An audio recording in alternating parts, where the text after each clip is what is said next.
आवाज news, true voice. आदाब नाजरीन, आवाज न्यूज चैनल पर आपको खुशामदीद।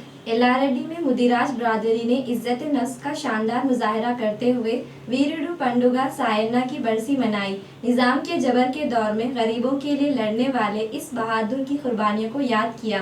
मुदिराज बरादरी ने टैंक बंड पर सायन्ना को मुजस्सिमा नस्ब करने और बरसी को सरकारी तातील करार देने का मुतालबा किया।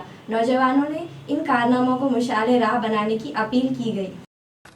ఆయన నైజాం పరిపాలనలో నైజాం ప్రభుత్వంలో పనిచేస్తున్న అప్పటి దేశ్ముఖులు కానీ దొరలు కానీ ఈ ప్రజలను పీడిస్తున్నారని తెలిసి ఆయన తన ప్రాణాలను తెగించి పోరాటం చేశాడు. పేదవాళ్ళ దగ్గర ధనవంతుల దగ్గర దోచి పేదవాళ్ళకు పెట్టారు అందరూ అనుకుంటారు. ఆయన తెలంగాణ రాబిన్హుడ్ కానీ కాదు, ఒక సమైక్యత గల దేశాన్ని సృష్టిస్తామనే ఆలోచన ఉండే. కానీ అది అందరి కళ్ళు పుట్టి ఈ దేశముఖులు అంతా కలిసి నైజాం అంతా ప్రభుత్వం కలిసి అతన్ని కేవలం 35-40 సంవత్సరాల వయసులోనే చంపివేయబడ్డారు. మా డిమాండ్ ఏంటంటే ఇప్పుడు పండుగ సాయన్న ముదిరాజ్ మా కోసం చాలా పోరాడిండు. దయచేసి ప్రభుత్వం మన ట్యాంక్ బండ్ పైన ఆయన విగ్రహాన్ని ప్రతిష్ఠించాలని కోరుకుంటున్నాం.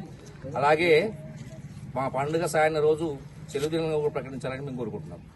జై ముదిరాజ్! జై ముదిరాజ్! జై ముదిరాజ్! జై ముదిరాజ్!